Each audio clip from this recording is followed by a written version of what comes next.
Assalamualaikum warahmatullahi wabarakatuh. Kami menemukan video yang sangat menarik dari channelnya Dr. Sugeng Sugiharto, podcast yang sangat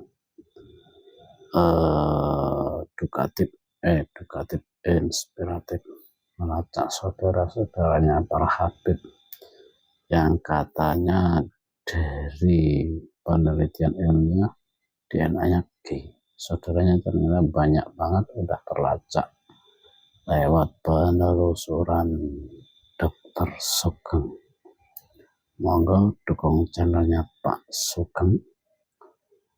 Semoga semakin berkembang menginformasikan kebenaran. Terima kasih. Oke, yang di X sudah live. Saya cek di YouTube dulu.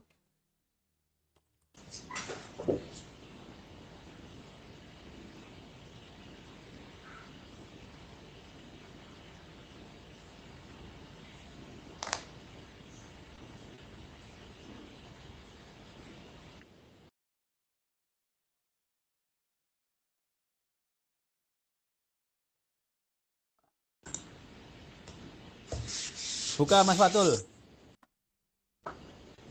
Oke. Bismillahirrahmanirrahim. Assalamualaikum warahmatullahi wabarakatuh. Selamat malam Kiai Nur Ihya. Selamat malam Kiai Imaduddin. Dan selamat malam Pak Sugeng Sugiharto. Baik, alhamdulillah malam ini kita bisa berkumpul lagi, bermuzakarah lagi terkait dengan topik Ba'alawi dan sepupu-sepupu genetiknya.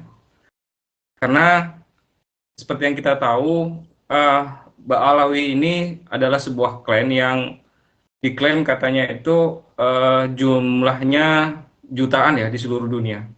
Dan semuanya itu mengaku sebagai cucu Nabi gitu. Nah, tadi saya ditelepon oleh Pak Sugeng dan tidak saya angkat. Kebetulan saya baca WA, ternyata ada temuan menarik yang ditemukan oleh Pak Sugeng terkait siapa aja sepupu-sepupu genetik dari Ba'alawi ini. Dan temuan ini agak surprise bagi saya dan juga mungkin surprise juga bagi seluruh netizen yang ada. Dan tanpa berpanjang lebar, saya serahkan kepada Pak Sugeng dulu untuk memaparkan temuannya dan nanti akan dikomentari atau ditahkik lagi oleh Kiai Nur dan yang terakhir oleh Kiai Imad. Monggo, Pak Sugeng, temuannya. Waktu dan tempat kami persilakan. Assalamualaikum warahmatullahi wabarakatuh. Teman-teman, gimana suaranya beres? Semoga suaranya beres. Saya suka lupa nyalain mic soalnya. Jadi gini, Ba'alawi itu di haplogrup GY32613. Sementara parent haplogrupnya adalah GY2612. Ternyata di GY2612 mereka punya sepupu yang berada di haplogrup GY68554 ya. Saya share screen dulu. Share konten. Suaranya kecilan kata teman-teman. Sebentar saya naikin dulu. Udah 12 dB kok tetap kecil. Bentar ya.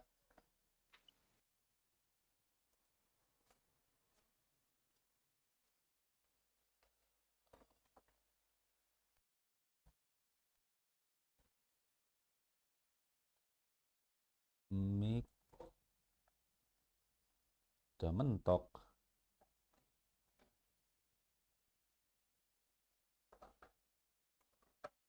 Coba 20.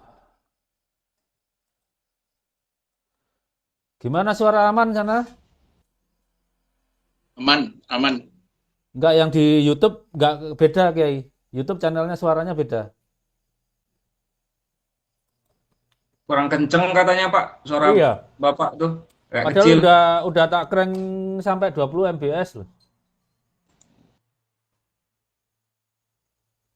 Eh, sebentar deh, ngomongnya. Ya udahlah. Sebentar, apa ya masalahnya apa ini?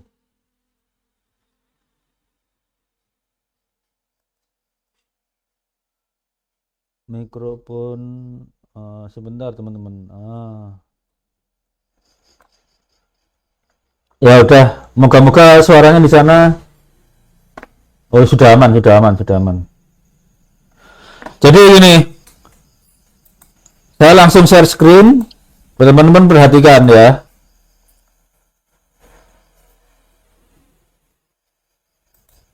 Share screen, Chrome tab. Nah, moga-moga kelihatan yang di sana. Jadi ini pakai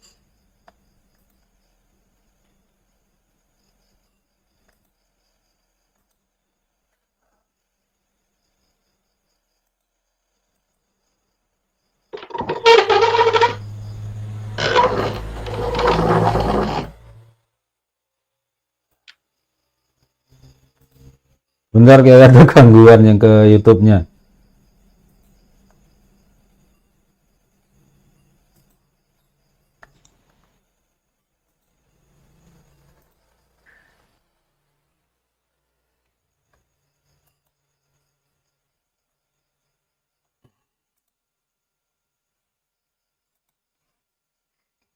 Apa ya nih? Oke. Sekarang. Nah, coba teman-teman perhatikan ya. Ini upload grup Balawi itu yang di GY 32613. Mereka punya sepupu di GY 68554. Jadi terbentuknya 950 tahun yang lalu, kakek bersama mereka 950 tahun yang lalu, ya. Sampai di sini kita menemukan bahwa ini stop dulu, stop sharing, ganti lagi, stop sharing. Moga-moga kayak bisa lihat sana ya. Ini share. Nah, ini ada dua yang tadi itu ini. Marga Botar ini sepupunya GY 32613. Ternyata mereka itu mengaku dari Dhofar, Oman. Tetapi ada tetapinya ini. Ya. Tetapi sampai di sini saya share lagi.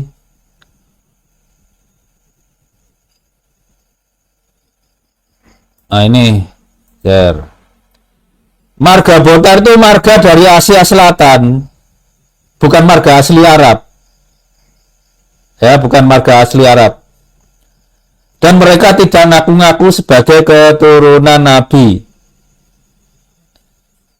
Jadi di India ada 1000 orang lebih, marga Botar, Nepal 124 orang lebih, Jerman 52, Romania dan seterusnya, Pakistan itu ya. Itu siapa yang terus itu marga Botar. Kemudian nah, ini yang kejutan nih. Ini yang kejutan. Ya. Yang kejutan. Saya menemukan ada salah satu tokoh besar yang ternyata haplogramnya Balawi, GY 32613. Sangat ditakuti Amerika. Siapa namanya? Osama bin Laden. Yang nemukan Gus Aziz Jasuli itu sebenarnya Osama bin Laden. Ini saya share lagi. Mana tadi? Ini di tweet apa bulan April ya, dari DNA Syria itu. Jadi nggak ada kaitannya dengan apa, dengan masalah nasab ini. Mereka cuma yang ngasih tahu lah marga-marga Arab itu apa aja gitu ya. Ini Bin Laden itu ternyata dari Abu Ghraib. Ketika ditanya itu GY 32613 itu identik Pahlawi. Identik Pahlawi. Mereka coba perhatikan nih.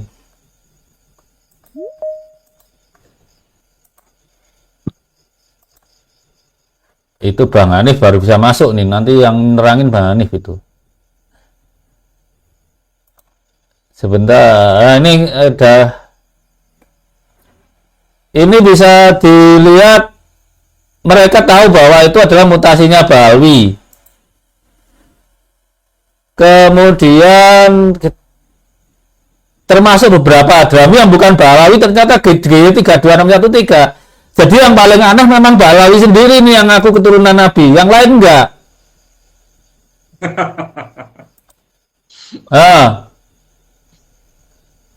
Dan seterusnya, sudah ya.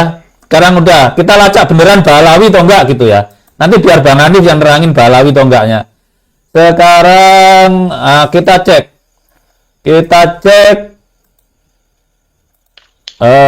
Mana nih? Share. Bin Laden itu ternyata memang dari Hadramaut.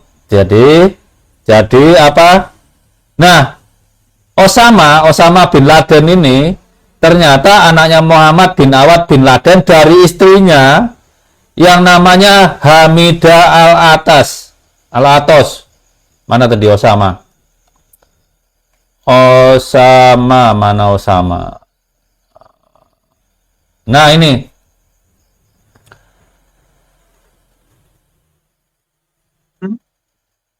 Ini ibunya tadi mana ya? Ibunya ini nama ibunya Hamidah Al-Atos. Ayah tirinya Muhammad Al-Atos. Kita ingat Balawi itu kawinnya kan sama sekufu.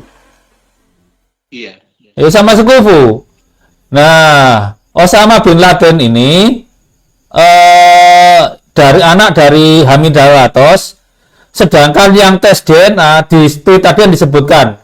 Yang tes DNA adalah anaknya Osama, Omar bin Laden, pakai 67 STR. Identik dengan GY 32613. Nah, dari mana sih Muhammad bin Laden? Tadi kan sudah disebut tadi. Muhammad bin Laden itu marga bin Laden dari Hadramaut ya. Hadramaut. Sekarang saya balik lagi. Muhammad bin Laden ya. Berasal dari Hadramaut ya. Itu dari kalau catatan nasabnya itu dari Bani Kindah. Nanti yang nerangin Bang Hanif deh. Bani Kindah. Dia dari bin Laden adalah generasi bin Laden pertama ya. Laden pertama adalah sebentar sekali lagi banyak nih yang perlu ini berarti.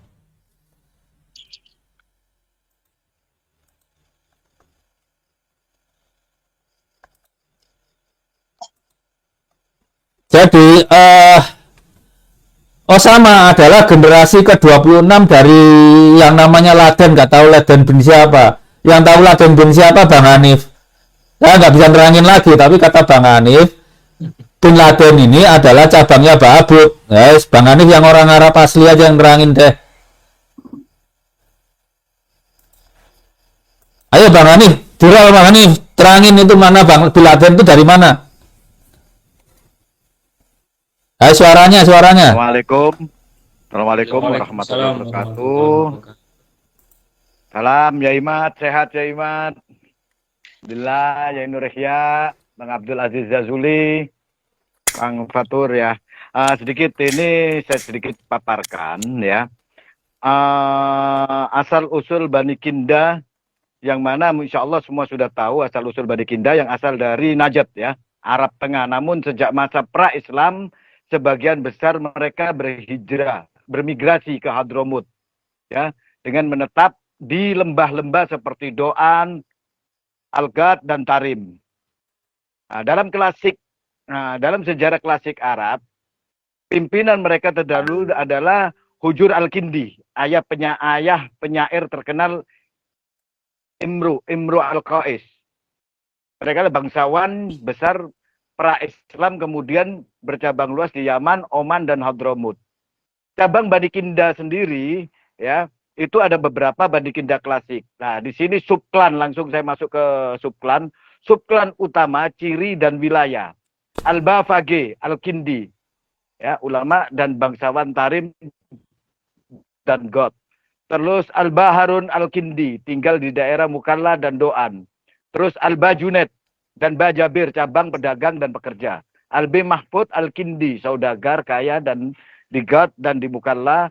Al-Ba Umar dan Al-Ba Abud, subklan pengrajin pedagang di Wadi Doan. Nah, di sini ada keluarga Bin Laden, ya. Yang mana keluarga Bin Laden ini berasal dari Wadi Doan, ya. Dan beberapa manuskrip Hadrami termasuk dari cabang Al-Ba'abud atau Al-Awad Al-Kindi yang merupakan subklan daripada Bani Kinda. Pada saat itu ada pembauran setelah pra-Islam di abad sekitaran memasuki awal abad ke-20. Ya, Bin Laden itu baru ada pembauran antara Al-Ba'abud ini tadi dengan ke klan Bani Kinda. Nah, dari sini yang berpusat di Wadi Doan ini, dari sini Ba'abud Al-Kindi Wadi Doan ini ke Mukallah. Ya, kemudian migrasi ke Hijaz, Arab Saudi di awal abad ke-20 oleh Muhammad bin Awad bin Laden. Nah, di sini ada ringkasan struktural. Gahtan Arab Selatan Kinda. Nah, di situ ada pembauran, di mana pembauran itu ada Al-Bafage, Al-Bafage Al-Kindi, Al-Baharun Al-Kindi, Al-Mahfud Al-Kindi, Al-Ba'abud. Lah ini berdiri sendiri. Al-Ba'abud ini atau Al-Awad Al-Kindi keluarga Bin Laden. Ya, di situ. Subklan daripada Al-Ba'abud ini atau Al-Awad ini asal dari Wadi Doan ini. Itu subklan dari perincian status sosial Sayyid, pedagang. Migrasi ke Mukalla, Sayyid, Mukalla, Hijaz, dan Arab Saudi. Nah, di antara semua itu pembauran ini terjadi, ya. Nah, ini tentang Kinda Hadramut yang apa namanya, Astagfirullahaladzim, klan klasik, ya. Kinda klasik. Bani Kinda adalah kabilah besar dari rumpun Gahtania Arab Selatan sebelum Islam. Di situ ada Al-Kindi, Al-Qais itu, terus bentar. Dan beberapa lagi, ya. Nah, di sana mereka melahirkan berbagai subklan lokal menggunakan awalan ba dari kata dalam dialek Hadrami, artinya keluarga atau keturunan. Siapa? Al-Ba'abud. Al-Ba'abud adalah salah satu keluarga tua di Wadi Doan, di Hadramut. Nama Ba'abud berarti secara harfiah keturunan dari keluarga Abud. Mereka dikenal dengan sejarah lokal sebagai pedagang, tukang batu, dan pekerja bangunan. Nah, di sini mempunyai akar geologis Kinda Hadrami yang yaitu kelompok Kinda yang menetap di Doan setelah migrasi besar Kinda dari Najd. Nah, mungkin ada yang mau ditanyakan. Monggo Mas Otul dikemanakan. Baik, terima kasih kepada Bang Hanif atas uraian singkatnya. Sekarang kita ke Kiai Nurhia, ya. Gimana ini komentar Kiai ini terkait dengan ternyata ada relationship gitu, ya, hubungan antara Bin Laden dengan Ba'alawi gitu. Dan itu jujur aja Pak Kiai, ya, kita kaget juga, ya. Ini tahunnya setelah adanya tes DNA atau teknologi gitu, ya. Ini masih relevan ini. Saya masih ingat ini dengan dengan perkataan Kiai Nurhia itu. Kalau dengan adanya kejadian teknologi ini tidak bisa ngeles lagi gitu. Yang ini Ba'alawi ini. Monggo Kiai Nurhia. Terima kasih. Tadi disampaikan sama Syekh Handal Bak, ya, bahwa Ba'abud itu ke atasnya sampai ke Kinda, ya. Tetapi kalau di catatan Mukhtasar ringkasan dari Syamsul Dhairah, Khidmatul Asyirah sendiri itu mengatakan kalau Alu Ba'abud itu sendiri keturunan dari Abdullah Ba'alawi ke Alwi Al-Ghuyur bin Al-Faqihil Muqaddam bin Ali bin Muhammad Shokib Mirbad bin Ali Kholik Isam bin Alwi bin Muhammad bin Alwi bin Ubaidillah. Katanya, catatannya seperti ini. Itu Alu Ba'abud. Berarti keterangan yang saya sampaikan tadi, kemungkinan nyambungnya kalau menurut pengakuan dari catatan Ba'alawi sendiri ya, Alu Ba'abud min Durriyati Al-Faqihil Muqaddam melalui jalur anaknya Alwi Al-Ghuyur itu. Kalau dibuktikan sesuai dengan hasil tes DNA-nya G, Y, dan seterusnya itu ya identik. Mungkin percampuran atau bagaimana, atau kalau misalkan adiknya Usama yang tes DNA itu adiknya gitu, Dok. Anaknya Osama. Iya. Umar bin Laden. Iya. Jadi umurnya ya. Jadi kemungkinan kalau dirunut ke atasnya ya jelas 99% Ba'alawi sesuai dengan catatan kitab yang ada. Min Durriyati Al-Faqihil Muqaddam melalui jalur Alwi Al-Ghuyur yang memiliki anak Abdullah Ba'alawi. Lah di sini Abud atau Ba'abud itu sendiri ada klan sendiri terbagi. Kalau Alu Abud itu sendiri dari Abu Bakar bin Ali bin Muhammad bin Ali bin Alwi Khirid. Tapi kalau ada beda sendiri. Di Alu Abud itu ada pecahan sendiri dari Alu Ba'abud. Tapi sama-sama Ba'alawi. Baik Alu Abud atau mungkin Abudnya sendiri dan Alu Ba'abud sendiri ada, itu juga ya sama-sama Ba'alawi. Jadi nanti mungkin keterangan lebih luasnya Yai Imad yang akan mensyarahinya secara lengkap. Yang saya kaget kan baru ngeh setelah Dr. Sugeng kirim link ke saya bahwa ternyata buruan Mama Rika nomor 1 ternyata dari harga plat G juga ternyata. Jadi itu ya Indonesia, ada pembauran itu meminta perlindungan ya. Mereka meminta perlindungan kepada klan Bani Kinda tadi. Karena mereka, ya itu tadi tukang batu, tukang ini ya. Jadi mereka minta perlindungan agar tidak tertindas. Ini keterangan di sini itu begitu. Oh gitu nih. Jadi kebanyakan singgah mungkin di dawannya guys saya.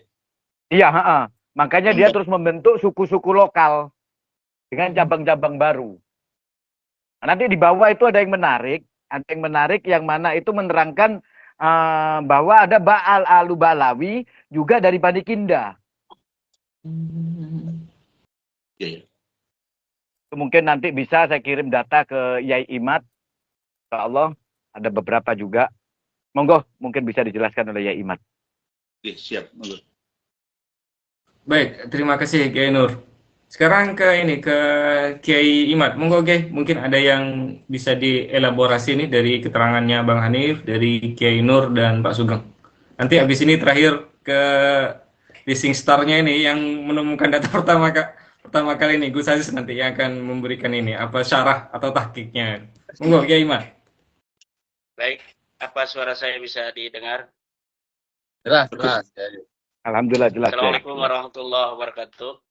Waalaikumsalam. Waalaikumsalam. Alhamdulillah, salatan wa salaman ala Rasulillah ma ba'du. Ya sahabat fadail, Aulia al-kiram, Kiai Haji Nur Ihya, Hadi Negoro, Gus Abdul Aziz Jazuli, Dr. Sugeng Sugiarto, Kang Mas Fatul Huda, Sufnawan GM 201, Kang Mas Hanif Al-Balghaus. Ini wajahnya ini mirip dengan Usama bin Laden ini.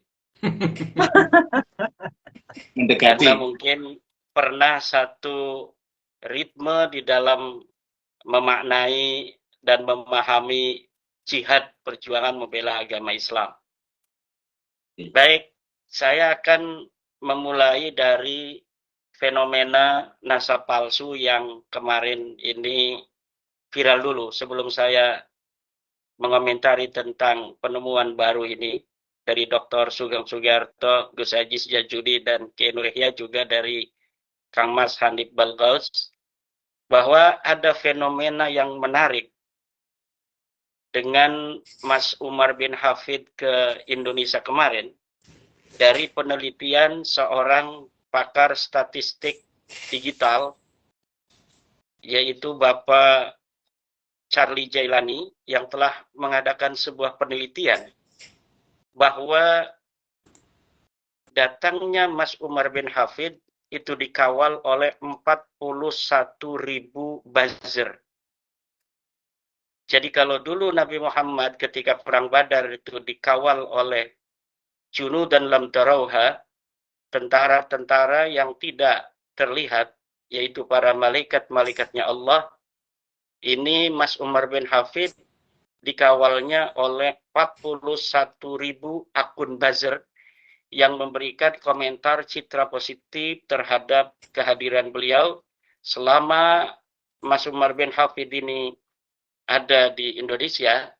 41.000 akun buzzer ini selalu bergerilya memberikan komentar positif di media-media sosial. Ini hasil penelitian dari statistik digital Mas Umar bin Hafid.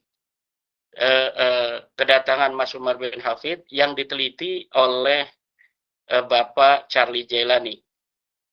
Juga setelah diadakan sebuah penelitian citra positif Balawi selama 25 tahun, ditemukan sebuah pola digital sejak 2018 sampai 2025 ini, bahwa citra positif yang dibangun oleh klan Ba'alawi di dalam membangun otoritas keagamaan di Indonesia itu berbasis 62% adalah digital. Jadi ini adalah sebuah pola bagaimana sebuah klan membentuk citra positif menggunakan digital. Nah, ini akan terkait dengan penemuan kita hari ini. Bagaimana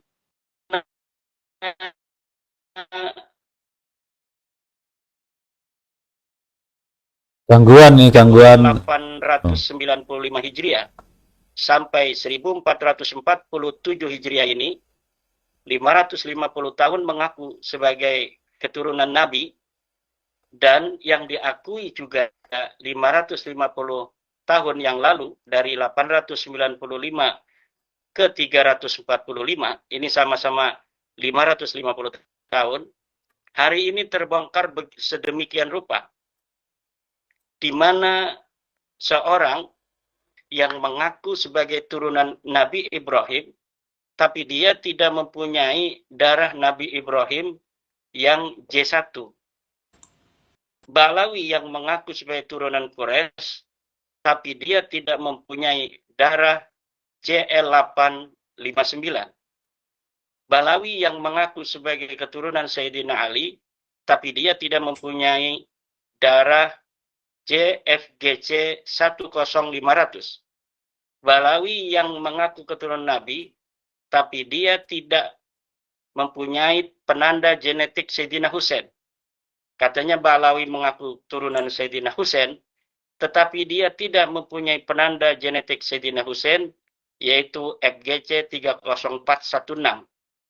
Bagaimana orang yang tidak mempunyai darah Nabi Ibrahim mengaku turunan Nabi Muhammad? Bagaimana orang yang mengaku turunan Nabi Muhammad tapi tidak mempunyai darah Quraisy, JL859, padahal Nabi Muhammad adalah seorang Quraisy? Bagaimana orang yang mengaku keturunan Nabi Muhammad dari Siti Fatimah yang mempunyai suami Sayyidina Ali, tapi dia tidak mempunyai darah JFGC 10500, padahal seluruh keturunan dari Siti Fatimah seharusnya mempunyai darah Sayyidina Ali, CFGC 10500. Bagaimana orang yang mengaku keturunan Sayyidina Husain melalui Ahmad bin Isa tidak mempunyai darah daripada Sayyidina Husain yang terkumpul di dalam haplogrup penanda genetik subclade CFGC 30416. Ini adalah sebuah hal yang mustahil.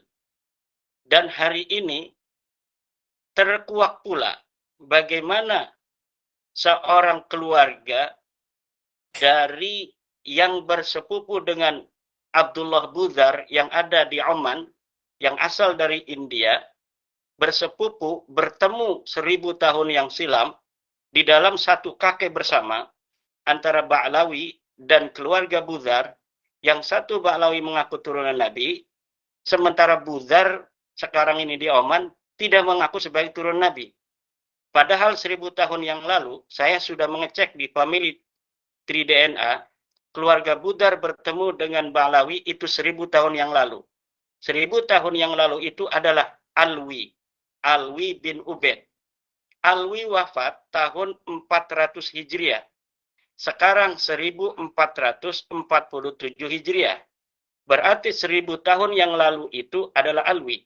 Silakan lihat di family tree DNA bahwa keluarga Budhar bertemu dengan keluarga Ba'lawi di 1000 tahun yang lalu. Artinya bertemu di Alwi bin Ubaid. Bagaimana orang yang ketemu di Alwi bin Ubaid, sekarang Ba'lawi yang ada di Indonesia dan di Yaman itu mengaku turun Nabi, sedangkan sepupunya yang ada di Oman tidak mengaku keturunan Nabi. Kemudian Bin Laden, Usama bin Laden, berdasarkan tes DNA dari anaknya Omar bin Usama bin Laden, itu merupakan satu subclade yang sama dengan keluarga Ba'lawi. Bagaimana Usama bin Laden yang dia seorang Kindi tidak mengaku keturunan Nabi, tetapi kemudian sepupunya Ba'lawi mengaku turun Nabi. Ada yang mengatakan seperti Kang Mas Hanif Balghaus bahwa bisa jadi ini bukan Kang Mas Hanif ya, tadi Kiai Nur Yahya. Ini adalah keluarga Ba'bud. Keluarga Ba'bud itu menurut tradisional penulisan daripada keluarga Ba'lawi adalah Ba'lawi juga dari Faqih Al-Muqaddam.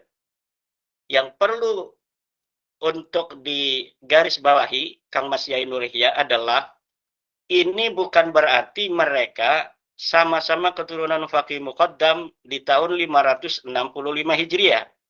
Tetapi ini adalah sebuah permufakatan di abad 9 atau setelahnya bahwa mereka sama-sama mempunyai keturunan dengan permufakatan di abad 9 dan sesudahnya.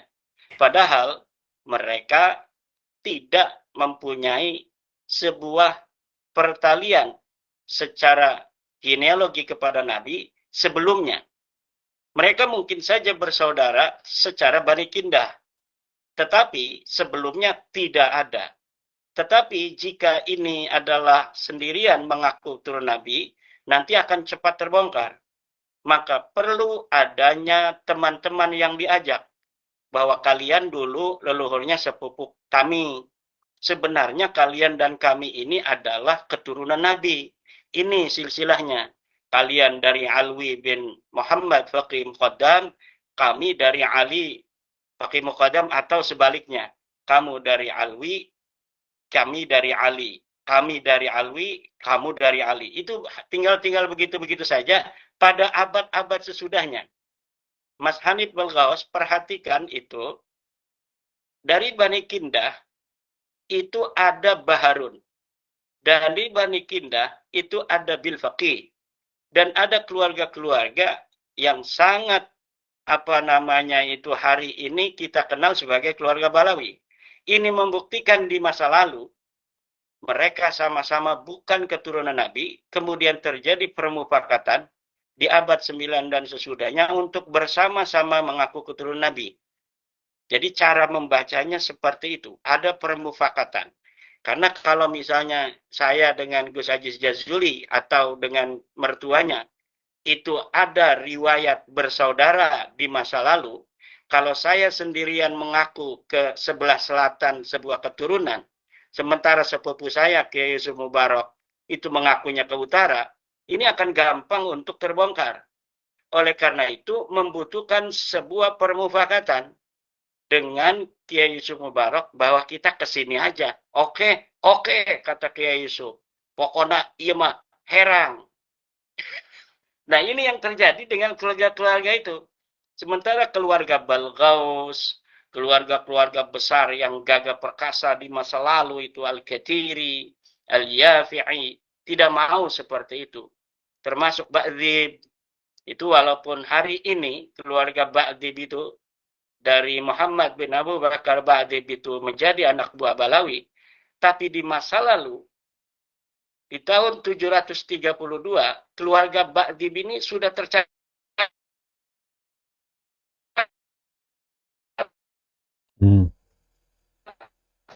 Gangguan nih. satupun di dalam buku-buku sejarah yang ada di abad ke-4 sampai 9 Hijriah yang sekalipun menyebut nama Faqih al-Muqaddam. Tidak ada satu kitab sejarah pun di masa lalu dari abad 4 sampai 9 yang menyebut nama Muhammad Shahib Mirbat. Tidak ada satupun ulama ahli sejarah, ahli nasab dari mulai abad ke-4 sampai 9 Hijriah yang sekalipun menyebut nama Khali Qassam, Muhammad Shahib Mirbat, Ubaid bin Ahmad, tidak ada.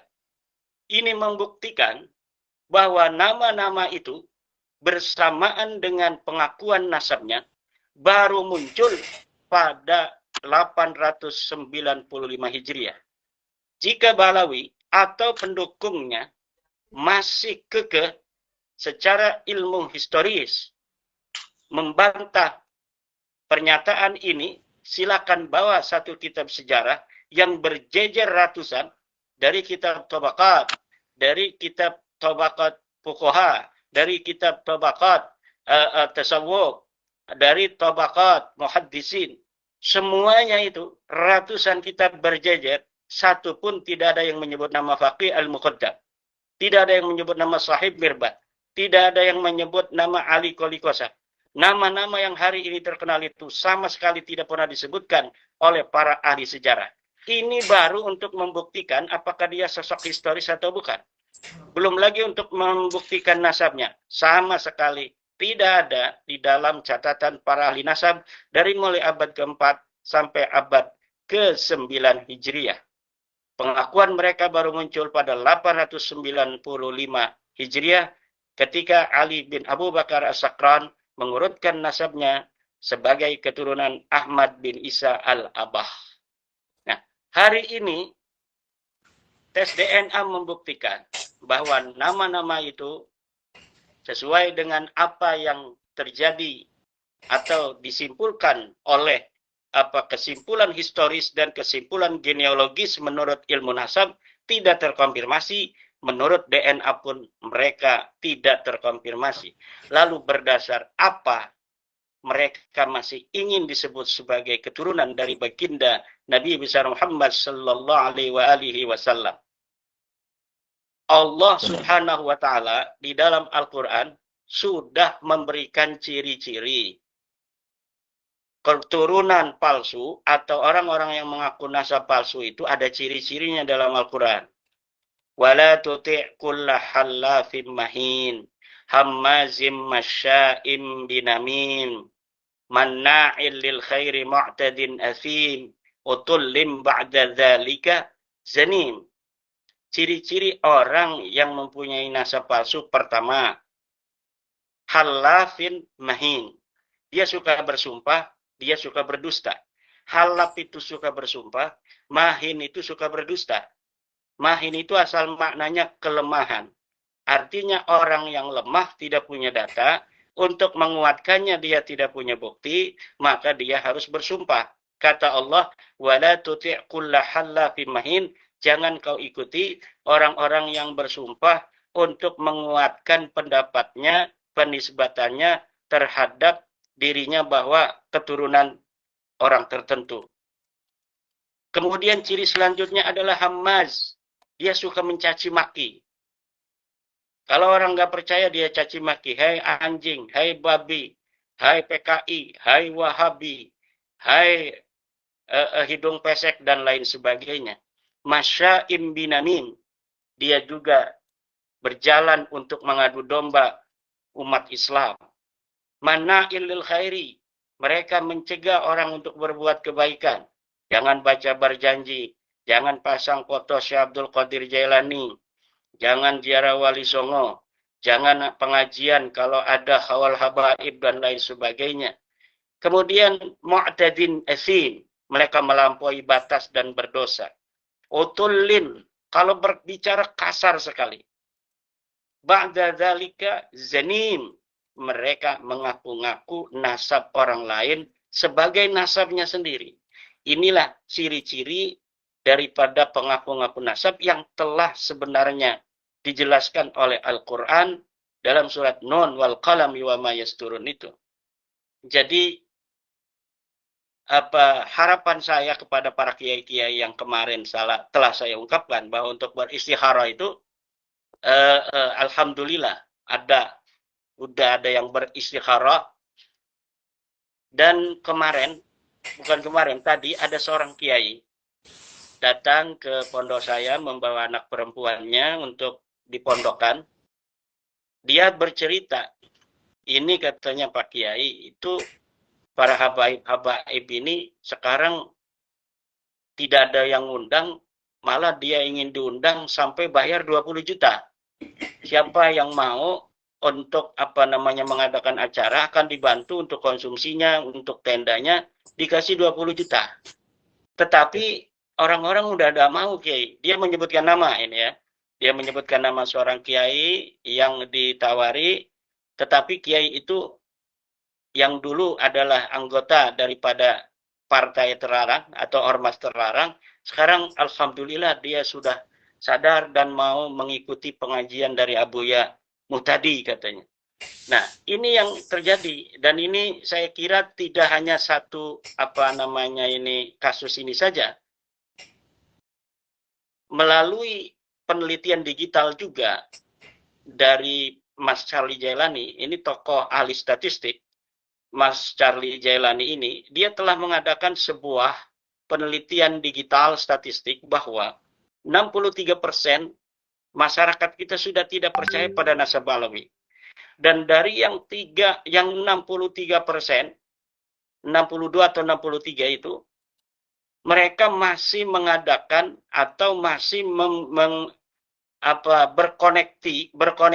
berhubungan dengan Balawi. Artinya dia memang tidak percaya pada nasabnya, tapi kalau dia ada acara haul dia masih datang. Karena itu merupakan rutinan dia katanya sebelum terjadinya polemik nasab itu. Karena dia alasannya datang ke haul itu bukan karena nasabnya, tapi karena ada hubungan pernah mengijazahkan sebuah wiridan atau yang lainnya. Atau ada hal-hal lainnya. Jadi orang-orang yang masih bergaul pun jangan disangka oleh Kang Mas, Yai Nur Ihya, misalnya orang-orang tua kita di PBNU, ketika masih terlihat duduk bareng dengan Balawi, itu mereka mengakui nasabnya. Tidak begitu. Karena apa? Karena orang tua kita adalah orang-orang Jawa, Tepo Seliro, mempunyai sebuah konsep dalam kehidupan mikul dhuwur mendem jero. Dan ini adalah bisa dibuktikan dari orang-orang yang nampak hari ini masih ada hubungan, masih terlihat duduk bareng dengan Balawi, bukan berarti mereka percaya kepada nasab Balawi. Tidak semacam itu. Nah, tetapi proses penyadaran terhadap masyarakat kita ini menurut statistik digital forensiknya dari Kang Mas Charlie Jailani ini tidak akan berjalan begitu cepat. Karena dalam suatu teori antropologi bahwa sebuah budaya atau sebuah keyakinan yang telah diyakini itu cukup lama, itu memerlukan waktu untuk mengembalikan kepada titik nol kembali. Jadi Kang Mas, Syekh Hanif Balghaus dan lain sebagainya ini perlu terus berjuang. Jangan kita patah semangat, terutama kepada netizen-netizen di sosial media.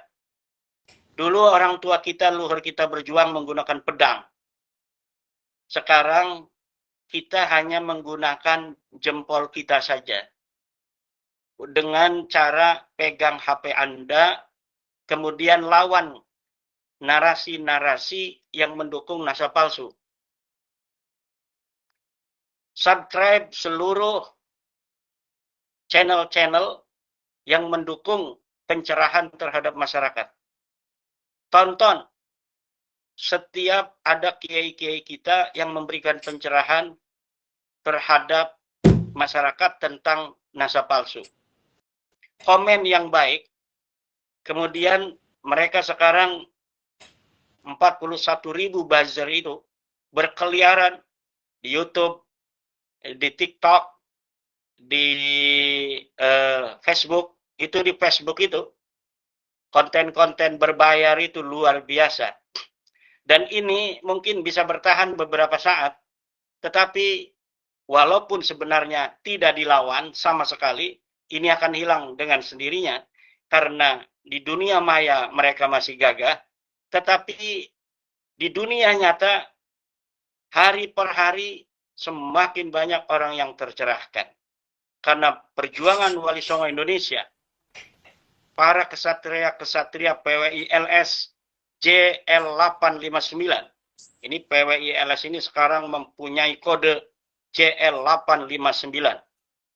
Kode daripada orang-orang yang membela kaum Quraisy atau juga yang pasukan khususnya PWI LS FGC 10500.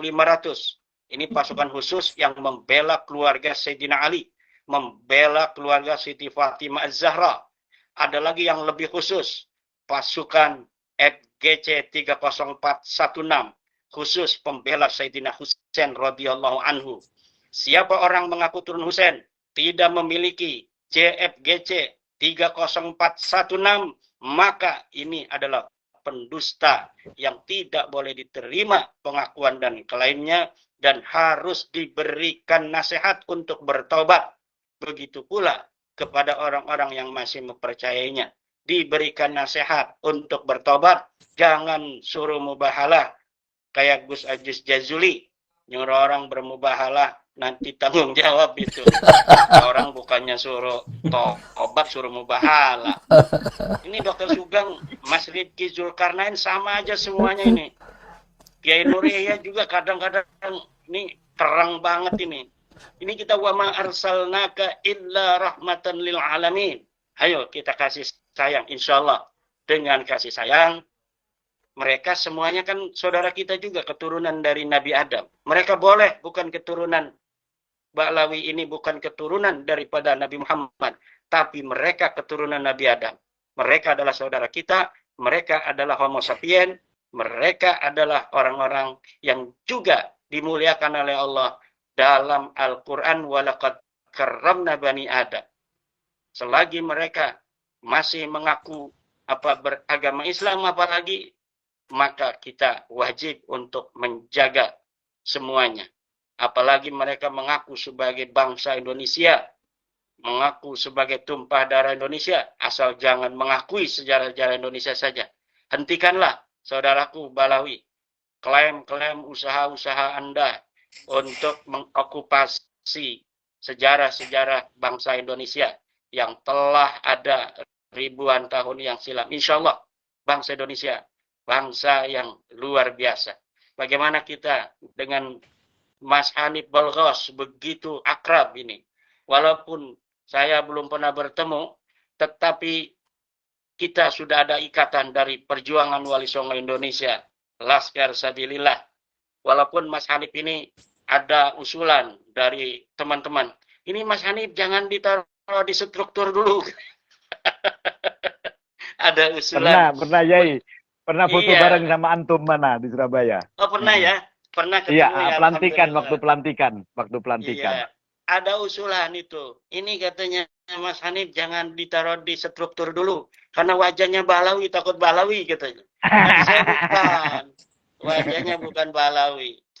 Dan Alhamdulillah ini kemarin juga Mas Hanif ada saudara-saudara kita dari Al-Katiri, dari Bani Tamim bersilaturahmi bahwa Yai tidak semua orang Yaman itu katanya Balawi. Kami ini orang Yaman. Kami ini adalah pecinta Rasulullah, mencintai tanah Jawa, mencintai Indonesia. Jadi jangan disamakan semuanya bahwa setiap orang Yaman itu Balawi. Kata kami, ya memang demikian karena memang yang ada di Indonesia ini dari para orang-orang yang berhijrah dari Yaman itu tidak semuanya mengaku sebagai Balawi. Ada keluarga-keluarga besar yang insya Allah dalam satu keindonesiaan kita akan bersama-sama membangun negeri kita ini, Mas Hanif. Mari kita bangun, cintai, kita berjalan bersama, tetapi jangan ada keinginan untuk menghilangkan sejarah-sejarah bangsa yang sudah menempati Indonesia 2000-4000 tahun yang silam, yang hijrah dari Taiwan, yang hijrah dari Cina Selatan dan lain sebagainya. Karena mereka lebih dulu menempati tanah Nusantara ini 2000 sampai 4000 tahun yang silam. Tentu ini harus saling hormat menghormati, saling harga menghargai, jaga sejarah kita, jaga budaya kita.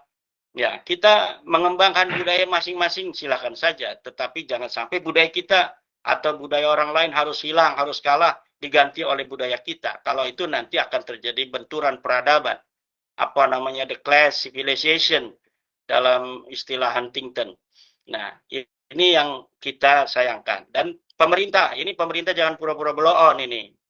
Harus terjun, jaga bangsa negara kita. Jangan sampai peristiwa di Israel terjadi di Indonesia ini. Di mana suatu bangsa datang, kemudian mereka mengklaim seluruh sejarah-sejarah itu milik bangsa mereka. Dan ini langkah-langkah Presiden Bapak Prabowo Subianto yang bagi sebagian orang ini luar biasa.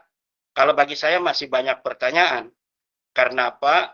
Karena kemarin yang diputuskan bersama tentang bahwa jika Israel mengakui Palestina maka Indonesia akan mengakui Israel.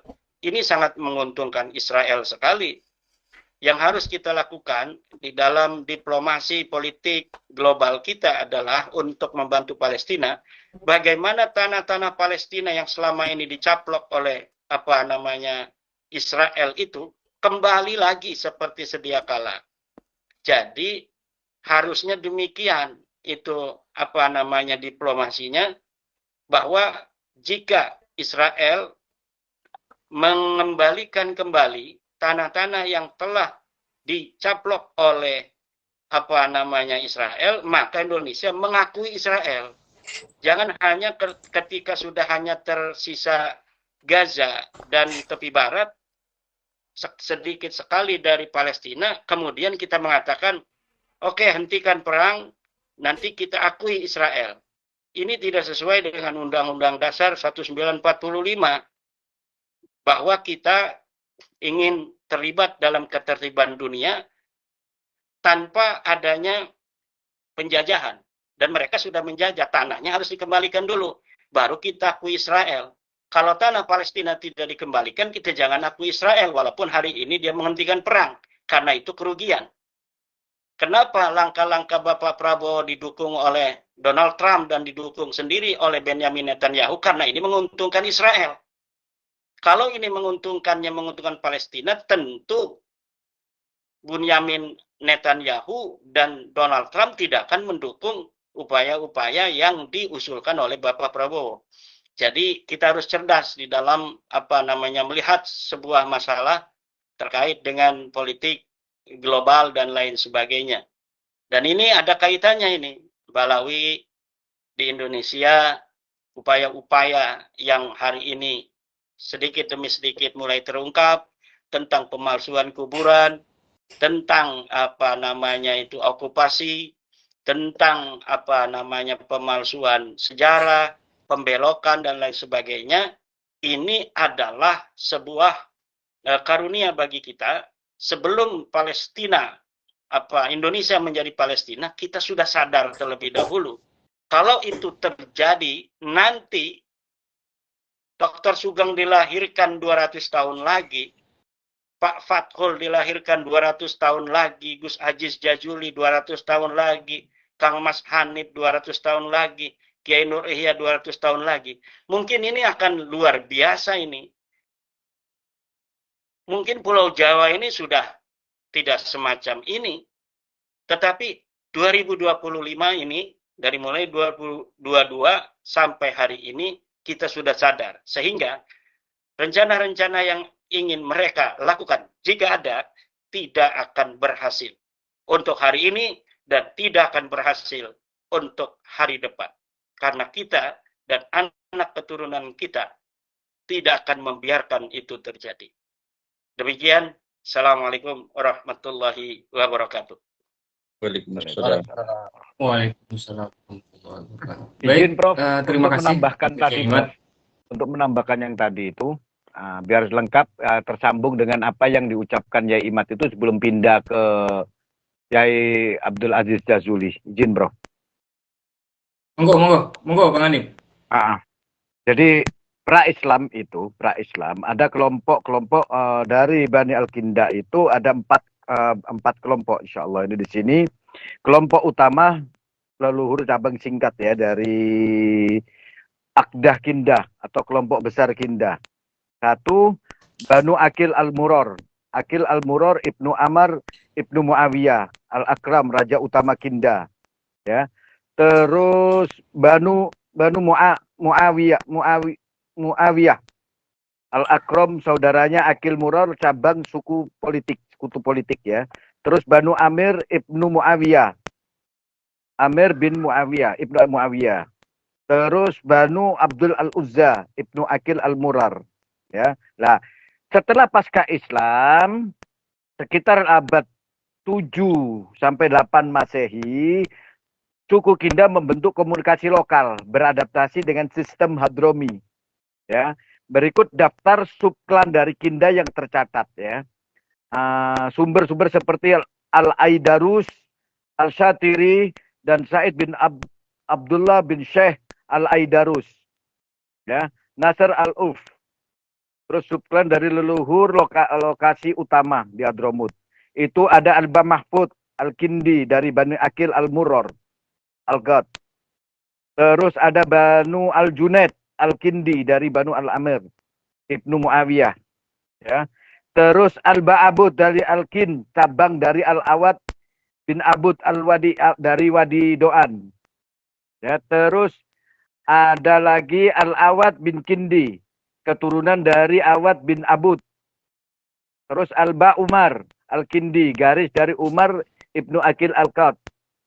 Terus Al-Ba Alawi Al-Kindi, keturunan Alwi bin Kindi Tarim, bercampur dengan Sada Ba'alawi. Ya. Dan Al-Ba Hasan Al-Kindi, garis dari Hasan Ibnu Amr Seun. Terus Al-Ba Nasir Al-Kindi, garis keturunan dari Akil. Terus Al-Ba Amir Al-Kindi, keturunan Amir Al-Kindi. Terus Al-Ba Jabir Al-Kindi, campuran Amr dan Akil. Terus Al-Bahadi Al-Kindi, garis dari Umar Akil. Itu tambahan dari saya. Terima kasih. Baik, terima kasih Bang Hanif atas tambahan singkatnya. Sekarang kita menuju ke Gus Aziz nih. Gimana nih Gus? Asal muasalnya ini. Apa istihoroh dulu gitu kan, dapat petunjuk dalam mimpi. Moga Gus dielaborasi gitu ya dari keterangan para kiai-kiai tadi. Moga. Terima kasih. Assalamualaikum warahmatullahi wabarakatuh. Salam takzim untuk semuanya, wabil khusus Kiai Haji Al-Mukarram Al-Muhtaram, Kiai Haji Madudin Usman Al-Bantani, Kiai Haji KRT Ihya Hadi Negoro, Mas Hanif, Dr. Sugeng, dan semua sahabat-sahabat dari channel Dr. Sugeng Sugiharto. Jadi awalnya itu saya ngobrol di WA melalui chat bersama dengan Dr. Sugeng untuk menelusuri saudara se-DNA dengan Balawi, yaitu kabilah atau suku Butar. Dan tentu suku itu tidak terlalu terkenal, Dok. Saya nyari-nyari di mana itu nggak ketemu-ketemu. Nah, kemudian Dr. Sugeng itu memberikan satu kode genetik atau apa itu, subclade ya, yaitu Y32613. Nah, saya cari-cari di X dan kemudian muncul di situ Bin Laden. Dan tentu saya kurang terlalu paham, kurang terlalu tahu tentang Bin Laden itu seperti apa dan bagaimana, kemudian asal-usul mereka itu dari Hadramut yang tadi sudah dibahas secara tuntas oleh Bang Hanif. Dan ternyata mereka itu memang aslinya itu dari Hadramut. Dan tadi sudah disampaikan oleh Bang Hanif bahwasanya untuk marga Bin Laden itu meminta apa tadi bahasanya, perlindungan dari suku Kindah ya, di mana mereka itu adalah dari kalangan tukang-tukang, petani dan seterusnya itu ya, yang kemudian berbaur di suku Kindah dan seterusnya. Yang tadi bisa disimak dari statement Bang Hanif. Nah, kemudian di sini saya juga mendapati lebih tepatnya saya mendapatkan data dari Dr. Sugeng bahwa Bin Laden ini merupakan nama dari leluhur yang ke-29 dari orang yang hidup sekarang ya. ke-25 dari generasi sekarang. Nah, artinya itu ada banyak kemungkinan bahwa memang antara Balawi dengan Bin Laden itu pun juga bersaudara, apalagi DNA-nya identik. Nah, kemudian ini cukup menarik. Karena apa? Karena untuk baik itu dari Bin Laden atau tadi kabilah dari Budar, itu seharusnya dua keluarga ini patut ditiru oleh keluarga Balawi, di mana dua suku ini atau dua keluarga ini tidak mengaku sebagai zuriyah Rasulullah Shallallahu Alaihi Wasallam. Karena kemuliaan seseorang itu kan bukan dari sisi nasabnya, sebagaimana yang dijelaskan oleh para kiai-kiai kita di kalangan para ulama-ulama Nusantara. Nah, hanya begini, ada satu hal yang ingin saya ulas di sini, dan saya mengutip dari kitab Nukhbatud Dahr fi Ajaibil Barri wal Bahar, karya dari Syekhur Rabu'ah. Nah, ini statement yang ada dalam kitab ini atau dalam buku ini itu seringkali dikutip oleh Ali bin Tahir Al-Haddad ataupun yang lain. Nah, di mana di Kepulauan Nusantara ini di masa lalu di abad-abad awal Hijriah itu ada satu kaum yang namanya itu kaum Alawi. Nah, lalu kemudian oleh para sejarawan atau para penulis-penulis Balawi itu selalu mengait-ngaitkannya dengan Balawi. Karena memang mirip sih dari sisi kalimat atau dari sisi redaksi itu mirip Al-Alawiyin. Nah, itu bisa dibuka di Nukhbatud Dahr. Nah, kemudian apa? Kemudian padahal kedatangan Alawiyin ini ke Kepulauan Nusantara yang disebutkan dalam kitab Nukhbatud Dahr ini itu di masa-masa awal-awal abad Islam. Artinya di abad pertama atau kedua Hijriah. Nah, kemudian di samping itu juga banyak saya dapati penelitian yang ditulis oleh orang-orang Timur Tengah ketika membicarakan tentang Islamisasi atau dakwah Islam di Asia Tenggara ini, pasti dan dominan semuanya itu menyebutkan bahwasannya yang mengislamkan Nusantara atau Indonesia ini atau Asia Tenggara ini adalah dari kalangan Balawi. Ya, padahal seperti sudah diketahui bahwasanya Balawi itu tidak memiliki kesejarahan pada abad kecuali pada abad ke-9 Hijriah atau abad 15 Masehi. Artinya baru berjalan 500 tahun, sementara ini sudah ada mulai dari awal-awal abad Hijriah. Nah, artinya inilah yang perlu kita antisipasi sebagai bangsa Indonesia, sebagai umat Islam, bahwa ternyata sejarah kita ini khususnya dalam proses Islamisasi di Nusantara itu sudah rampas oleh kalangan-kalangan mereka. Karena dari 10 kajian-kajian sejarah Nusantara ini itu semuanya mengaitkan Islamisasi Islam di Nusantara ini adalah dengan Balawi. Nah, apalagi ada klaim sebagai cucu Nabi. Nah, padahal tadi dari suku Buzar, kemudian dari suku Bin Laden atau keluarga Bin Laden, itu pun tidak mengaku sebagai dzurriyyah Rasul. Sehingga ini perlu menjadi satu catatan yang penting bagi kita semua, bahwa satu tadi kaitannya dengan sejarah bangsa kita, jangan sampai dirampas oleh orang lain.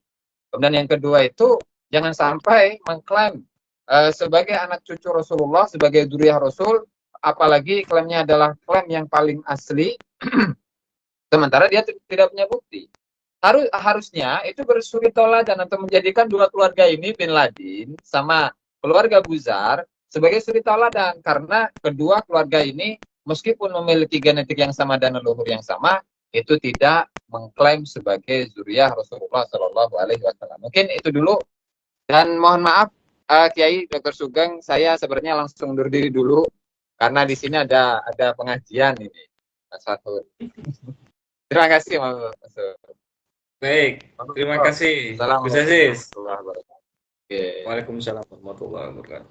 Baik, sekarang ini saya kasih kesempatan kepada kepada masing-masing narasumber, apa mungkin ada yang ditanyakan? Nggih, saya mau tanya Pak Kiai Nurul Huda, Fathul Huda. Monggo, Kiai Nur. Saya tertarik dengan bahasan yang Yai Imad sampaikan tadi, bahwa Muhammad bin Abu Bakar Ba'adzib itu sebenarnya bukan dari Ba'alawi, tetapi di catatan Khidmatul Asyirah, talkhis dari Syamsul Dhoirah itu ada marga Adzib, dan menurunkan keseluruhan dari keturunannya ya Ba'adzib itu. Jadi kemungkinan saya juga curiga ya Imad, bahwa Muhammad Abu Bakar Ba'adzib itu juga dirayu untuk masuk ke dalam klan Ba'alawi dengan iming-iming derajat tinggi melebihi dari Ba'adzib yang bukan dari Ba'alawi. Hampir sama seperti kasus-kasus yang Syekh Hanik tadi sampaikan juga, bahwa banyak di antara marga-marga yang bukan Ba'alawi di Hadrami sendiri itu juga di-Ba'alawikan. Kasusnya hampir sama seperti yang ada di Indonesia. Ini mungkin catatan bagi kita semua, kenapa kok dulu pernah Muhammad Abu Bakar Ba'adzib itu bela kita, tapi akhir-akhir ini malah menyerang kita balik. Ini ada apa itu loh? Apa mungkin juga tandolkan nasabnya ke zib-zibnya Ba'alawi, ya, min Al-Faqih Muqaddam juga ternyata, Abu Bakar bin Salim, ternyata zibnya Abu Bakar bin Salim. Nah ini mungkin yang bagi kita yang termasuk ya Imad juga hati-hati dengan Ba'adzib ini juga, bahwa mereka itu juga berkomplot sama seperti kasus-kasus yang terjadi antara keluarga Bin Laden campuran dengan Hamidah Al-Atas, ibunya Usama, ya, yang jelas-jelas ini bukan Arab ya, tapi Ngarab, atau bukan Ba'alawi, tapi ternyata Ba'alawi, tapi Ba'alawi juga berkamuflase Yahudi, Askenazi dan lain sebagainya, campur aduk gak karu-karuan. Ini perlu dijelaskan bahwa pemahaman bangsa kita ini tentang Ba'alawi dan Alawi ini masih rancuh. Sehingga di catatan sejarah, ya buku sejarah kita yang sudah merasuk pada memori anak bangsa, bahwa masuknya Islam ke Indonesia, ke Nusantara ini pada abad 14. Itu salah.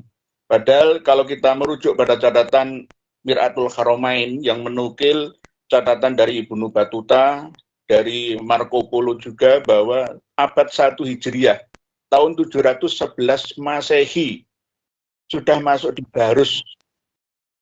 Abad 1 Hijriah itu Islam sudah masuk ke Indonesia. Harusnya buku-buku sejarah kita direvisi semua oleh Menteri Kebudayaan dan Pendidikan sekarang. Jadi catatan masuknya Islam ke Indonesia ini abad 14 itu salah besar. Harusnya abad 1 Hijriah, abad 8 Masehi. Ya, ini ada catatan yang saya baru buka dari Mir'atul Haramain, ulasan tulisan dari Ibrahim Rifat Basha ya dari Turki itu. Mengambil referensi dari Ibnu Battuta dan Marco Polo juga. Jadi mungkin ini yang dapat kami sampaikan. Saya tambahkan itu ya untuk bukti primer dari masuknya Islam di Nusantara pada abad ke-1 itu sudah ditemukan di Sumatera oleh tim sejarawan di Sumatera. Dan sekarang sudah menjadi koleksi di sebuah museum di Sumatera.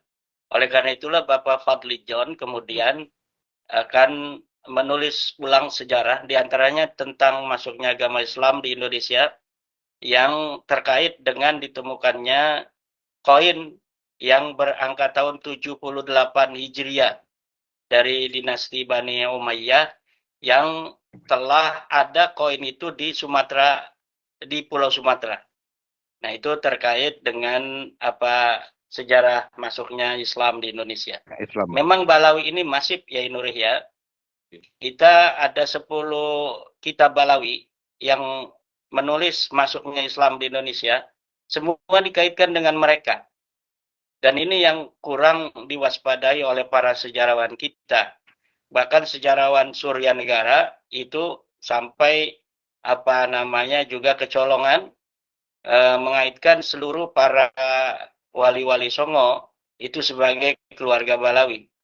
Juga apalagi ya, Bapak Ahmad Baso yang S1 saja tidak tamat ternyata setelah saya teliti, yang menulis tentang historiografi Wali Songo berdasarkan bukti-bukti primer, itu ternyata di dalamnya saya sudah memiliki bukunya, tidak ada bukti primer satupun tentang Wali Songo dan masuknya Islam di Indonesia.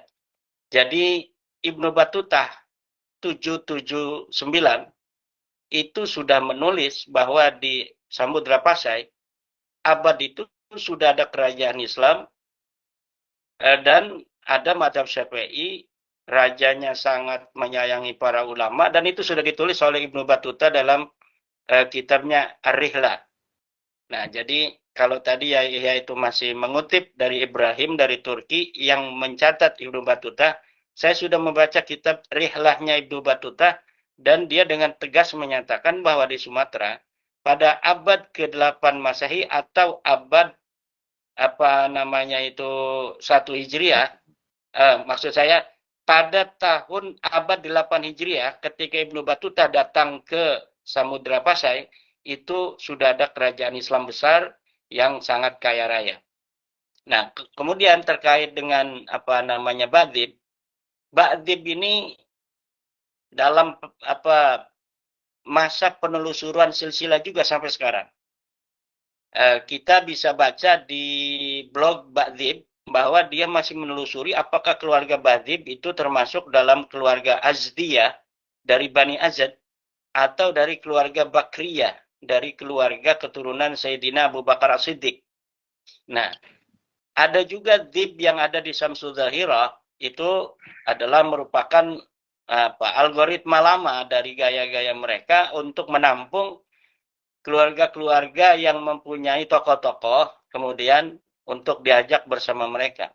Saya yakin itu Mbak Bud, Mbak Harun, dan Mbak yang lain yang hari ini bersaudara ada mempunyai silsilah yang ketemunya satu dari anak Muhammad Shahib Mirbat yang bernama Ali Faqih Ali Walidul Faqih dan Alwi Amul Faqih, itu tinggal bagi-bagi rata dari situ. Kalau tidak bagi dari situ dari anak Shahib Mirbat, bagi-baginya itu anak dari Faqih Muqaddam. Ada dari keturunan Alwi, ada turunan Ali lagi. Karena sebenarnya mereka juga di masa lalu itu bingung untuk membedakan Muhammad bin Ali Shahib Mirbat dan Muhammad Ali Faqih Muqaddam. ini mereka nggak bisa membedakan itu dulu. Makanya perlu apa namanya itu ditambah nama Muhammad bin Ali lagi agar kesejarahan yang simpang siur itu kemudian bisa untuk disinkronisasikan. Karena jika Muhammad bin Ali-nya ada satu, sementara banyak klaim sejarah yang tidak berurut tahunnya, sementara mereka ingin semuanya itu diambil mereka, maka memerlukan tokoh baru. Ini Ali Qoli Qasam saja itu tokoh yang di apa namanya itu di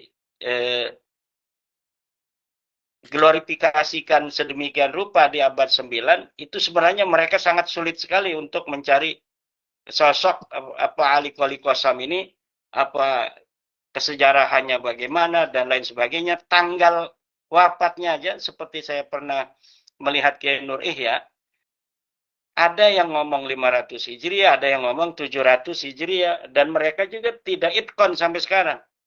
Min ghairi basiratin, tidak mempunyai dalil apapun. Makanya ketika di Rabita Alawiyah, ketika diserang oleh Guru Gembul, kemudian ketua Rabita Alawiyah atau yang mewakilinya itu mengatakan memang dalam sejarah kami sebenarnya tidak ditulis nama tahun-tahun itu.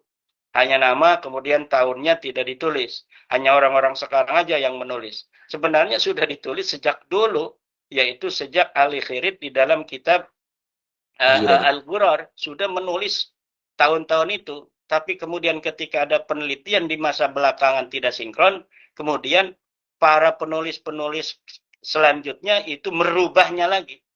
Persis sama seperti Hanif Alatos, ini bukan Hanif Balqos, mungkin masih saudara juga. Hanif Alatos kemudian menganulir setiap pernyataan kitab-kitab antara abad 9 sampai abad ke-14.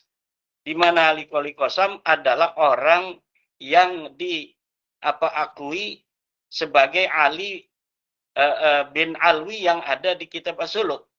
Kemudian ketika saya serang bahwa kesejarahannya tidak sesuai dengan catatan Ba'alawi, di mana dikatakan Ali Qoli Qasam itu kalau sholat sering at-tahiyatnya itu ketika Assalamualaikum ayuhan Nabi, itu tidak akan berhenti kecuali Nabi Muhammad SAW itu kemudian membalas salamnya.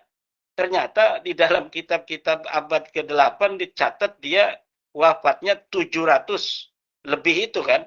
Sementara mereka Ali Qoli Qasamnya dinyatakan dalam kitab-kitab mereka 500 Hijriah. Jadi ketika tidak ada sinkronisasi itu, kemudian anak-anaknya juga berbeda. Apa yang ada di As-Suluk yang dicatat oleh sejarawan asli dengan klaim mereka di abad 9, 10, 11 tentang anak-anaknya berbeda dengan apa yang ada di As-Suluk itu. Cuma ketika di abad 9, 10 itu tidak terlalu detail, mereka hanya langsung klaim, tidak membaca secara utuh mungkin karena suatu hal, akhirnya terbongkar hari ini bahwa kesejarahan dan putra-putrinya dari Ali yang disebutkan dalam As-Suluk tidak sesuai dengan catatan Samsuddohiro hari ini. Lalu mengenai Ba'dib kemungkinan sekarang ini disuruh jadi Balawi, ya itu sejarahnya atau peristiwanya sama dengan Wali Songo ini. Ketika dulu Utsman bin Yahya menyambungkan keluarga besar Banjar, leluhur dari Guru Sekumpul kepada Ali Idrus, kemudian ketika sudah tertanam dalam keluarga itu bahwa mereka Ali Idrus, kemudian mereka mengingkarinya. Setelah bab nasab ini, mereka merebut kembali bahwa betul kalian Ali Idrus dan lain sebagainya. Termasuk Wali Songo. Wali Songo itu coba lihat, kita masih menyimpan berbagai macam bukti sezaman dari pernyataan Ali Din Assegaf misalnya yang menyatakan bahwa itu hanya seorang sejarawan yang menyatakan Wali Songo adalah keturunan Ba'alawi. Kemudian dari Naqobah Al-Asraf juga dari Rabita Alawiyah menolak Wali Songo. Sementara Samsuddohironya menerima, tetapi pencatat nasab mereka menolak mentah-mentah. Hari ini mereka semua sepakat bahwa bahwa Wali Songo adalah merupakan Ba'alawi. Nah, ini yang demikian ini sesuatu yang seharusnya bagi orang-orang yang berpikir ada apa yang demikian itu? Kecuali memang nasab mereka adalah nasab palsu. Demikian, Bang Hanif, nanti saya mohon Bang Hanif Bagos, Nggih. data tadi yang mengatakan bahwa Balawi dari Bani Kindah itu tolong dikirimkan. Paham. Ya. Nggih. Saya nambah Terus sedikit saya mau tanya. Nggih. Monggo. Nggih. Nggih. Sebenarnya Syekh Hanif Balgos ini ya Balawi juga sebenarnya. Bukan. Ya kalau Di luar. ya dari keluarga Ahmad bin Al-Faqih Al-Muqaddam. Jadi bagiyatu auladi Muhammad bin Ali bin Muhammad bin Ahmad bin Al-Faqih Al-Muqaddam di dalam Khidmatul Asyirah diakui Balgois itu atau Balgos Bukan Balgois ya. Bukan Balgois. Man- Bukan Balgois. Balgois memang bagian dari Faqih Muqaddam, tapi saya Bahos. Balgos. Bahos Bajeres. Oh, Bajeret. Bukan Balgois Balhaj, bukan? Bukan. Bahos Bajeres. Oh, Bajeret. Okay. Nah, kemungkinan juga kalau dirayu kan ya bisa juga. Alhamdulillah berkali-kali dirayu, saya tolak. Alhamdulillah. Ini jenengan lebih selamat, Syekh, daripada Habib Abdullah Bil Faqih Malang. Itu sebenarnya Pak Amir tapi jadi Bil Faqih. Saya jadi sedikit curiga. tanya. Oke, lanjut. Nanti saya jadi curiga jangan-jangan Bandung itu juga bagian Balawi karena ada Bandung kan? Mangga. Okay. Kang Mas Hanif. Saya mau tanya ya Imat, saya menemukan literasi yang mana menjelaskan di situ bahwa Ubaidillah ini tokoh rekonstruksi genealogi. Iya. Kalau berarti itu betul, berarti kan Ubaidillah ini fiktif. Iya. Sangat fiktif. Terus tadi yang menyebutkan Ba'dzib. Ba'dzib itu dari cabang Al-As. Dari Kahlan. Iya, Muhammad bin Abu Bakar Ba'dzib, ya, dari Kahlan. Kahlan ya. Juga dari Kahlan. Kohton juga kan? Kohton juga dia kelompok kecil, suku kecil. Tapi diakui dari marga bin Salim. Bin Syekh Karena Abu Salim, BSA. di Yaman itu kan ada istilah Arab itu ada Arab Aribah, ada Arab Musta'aribah. Kalau yang Aribah itu dari Kohton, kemudian Kahlan, Alwi, ke Kindah. Itu kemudian dari Musta'aribah itu adalah turunan Nabi Ismail yang menikah dengan Bani Juhrum. Kemudian dia menjadi orang yang diarabkan. Keturunannya itu Bani Adnan. Ya, Bani Adnan, kemudian Bani Mudhar, Bani Rabi'ah, kemudian kepada Bani Hanifah, Bani Sa'ud, Bani macam-macam, Bani Saqif, kemudian ke Bani Hashim, Bani Quraisy, ya Bani Quraisy, Bani Hashim, Bani Ali, yaitu anak Sayyidina Ali.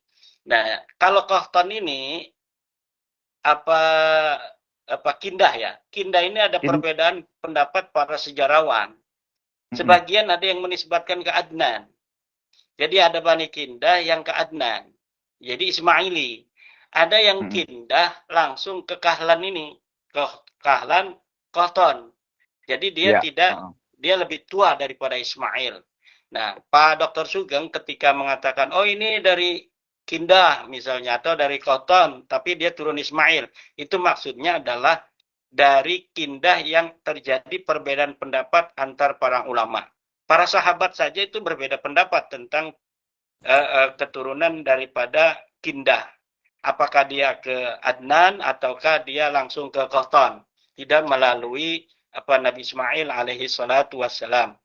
Nah, dan hari ini perbedaan pendapat para sejarawan di masa lalu itu telah membuktikan adanya perbedaan haplogrup dari orang-orang yang mengaku yang sama. Misal, orang-orang Kindah ada yang J1, ada yang bukan J1. Ya. Nah, berarti nama Kindah ini terjadi ikhtilat di masa lalu, di mana keluarga Kindah yang keturunan para raja dari Kohton, ini Kohton ini bukan sembarangan. Raja besar di masa lalu, sebelum Islam, yang menguasai Jazirah Arabia. Kemudian ada keluarga-keluarga yang dia ke Adnan. Nah, jadi perbedaan pendapat para ulama di masa lalu sekarang ini diverifikasi, dibuktikan oleh tes DNA yang bermacam-macam itu. Jadi ada satu kindah yang J1, ada kindah yang G atau yang R misalnya. Itu membuktikan bahwa perbedaan pendapat para ulama itu terverifikasi oleh haplogrup yang berbeda itu. Berarti tidak ada yang bohong misalnya. Ketika mengatakan kindah ini dari keturunan Adnan, memang ada. Cuma mungkin di tengah-tengah tercampur sehingga kemudian anak cucunya menjadi satu. Itu dalam ilmu nasab disebut ikhtilat. Kenapa di dalam kitab Asy-Syajarah Al-Mubarakah keturunan Husain itu tidak dicatat oleh Imam Fakhruddin Ar-Razi? Karena ikhtilat. Sebagian anak keturunan Husain itu mengaku dia keturunan Ahmad bin Isa, sebagian lagi mengaku keturunan Ahmad bin Sya'rani, sama-sama keturunan Ali Al-Uraidi. Jadi Ahmad bin Isa bin Muhammad An-Naqib bin Ali Al-Uraidi, ada lagi Ali Al-Uraidi ini mempunyai nama anak namanya Ahmad Asy-Sya'rani. Nah, kemudian ini saling menikah nih.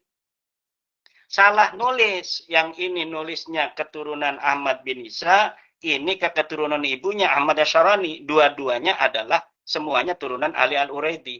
Nah, seorang ahli nasab semacam Imam Fakhruddin Ar-Razi nggak mau mencatat. Ini ikhtilat. Ikhtilat terjadi diketahui oleh seorang ahli nasab yang mutafannin, yang mutqin, yang dzu basiratin, ini tidak pantas untuk dicatat, karena ketika yang diketahui ahli nasab dia keturunan Ahmad bin Isa misalnya, tapi pas ditanya dianya mengaku keturunan Ahmad Asy-Sya'rani, ini nggak mau dicatat. Ini terjadi di beberapa sejarah yang ada di Banten. Kita misalnya punya catatan, satu keluarga, satu makam. Mereka itu orang-orang yang sudah paten obor karena sudah pergi jauh dari kampung saya misalnya dari Kresek. Tetapi mereka keturunan dari Kresek ini, catatannya kita punya. Nah, ketika kita datangi makam wali itu, kita tanya, Pak, di sini siapa namanya? Oh, namanya Syekh Anu. Keturunannya kemana? Oh, keturunannya ke ini, ke ini. Nah, ini kita nggak mau catat lagi. Kenapa? Kita mencatat dia keturunan dari yang kita tahu dari garis dari Kresek ini, tapi ketika ditanya keluarga mereka di sana, itu mereka tidak mengaku itu karena kepaten obor, mereka tidak tahu silsilah mereka. Nah, kalau misalnya sudah mereka mencatat mempunyai silsilah semacam itu, kita biarkan saja, tapi kita nggak mau catat karena itu sudah terjadi ikhtilat an-nasab namanya. Nah, Ibnu Khaldun di dalam kitab Al-Ibar atau kita sebut Muqaddimah Ibnu Khaldun, itu Muqaddimah Ibnu Khaldun adalah muqaddimah dari kitab besar Ibnu Khaldun yang bernama Al-Ibar. Nah, ini sudah mencatat banyaknya ikhtilatul ansab, bercampurnya nasab-nasab orang Arab karena adanya al-wala, adanya seorang yang kemudian dia diaku oleh sebuah kabilah, akhirnya anak keturunannya menisbatkan diri kepada kabilah itu, pas sekarang dites DNA berbeda. Nah, secara ilmu syariah dia ini nasabnya nyambung karena wala juga ini syar'i, tetapi secara tes DNA tidak. Lalu bagaimana sekarang orang-orang kemungkinan terjadinya hal semacam itu? Untuk orang-orang yang ada di Mekah yang mengaku turunan Husain Hasan itu mungkin, tapi kalau yang ada di Tarim ini sangat tidak mungkin karena tidak ada wala-wala dan lain sebagainya dengan keluarga Bani Hashim. Nah, demikian. Terima kasih. Memang betul itu. Sudah betul setengah itu, ya. 10. Betul itu ya, Imad. Terus ya Imad, saya menemukan satu kitab, ini masih saya cari, nama kitab, itu artikel ilmiah dari Abdullah bin Saleh bin Ali bin Tol'ah al-Sarafi. Itu kitabnya berjudul Jinayat al-Istikmar al-Britani ala Tarikh Hadramut. Di situ membongkar semua pemalsuan yang direkonstruksi oleh Inggris. Ya. Nanti kalau saya sudah dapat, Udah baca, alhamdulillah. Saya udah baca. Ini Jadi saya lagi memang baca itu di sekarang. masa lalu ada peran-peran kolonial. Jadi ada peran-peran kolonial yang apa namanya di Hadramaut itu terjadi kan pernah dijajah oleh Inggris. Iya. Jadi Inggris ini ya sama dengan Belanda lah.